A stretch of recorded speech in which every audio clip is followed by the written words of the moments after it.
Hello friends, day 64 and I am in a hotel, as you can see.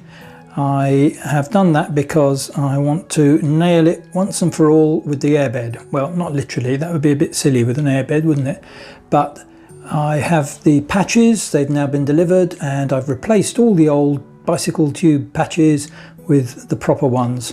So we're going to see tonight whether it stays up, and hopefully that'll be that.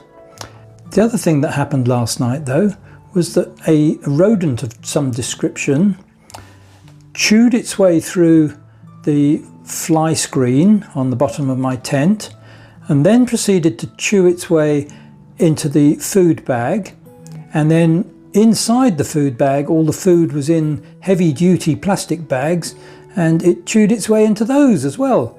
All this whilst I was sleeping. So it must have been just a few inches away. Anyway, it managed to find a little bit of food in there and scoffed it and then scarpered, I suppose. But that means I've got holes in most of my food bags now.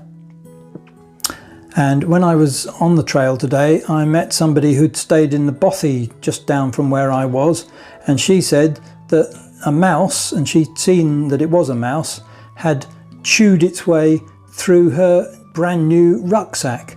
So there's obviously a very intelligent rodent population alongside Loch Lomond. The first 3 miles today were quite tricky and quite slow, but doable. And then the track evened out a bit and climbed up into the hills. I'm now at Tyndrum with probably a couple of days to go to Fort William. So see you on the trail.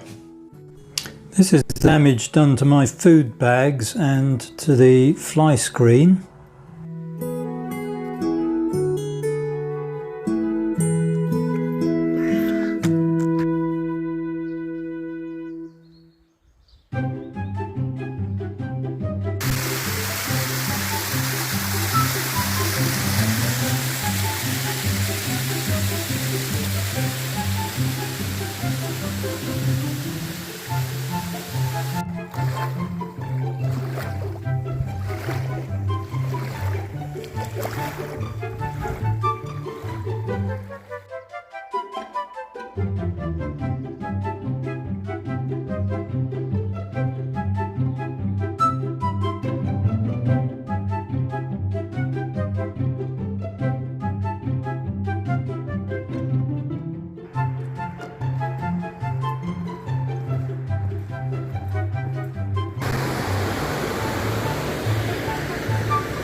This is my nice, basic, simple room at the Tyndrum Inn.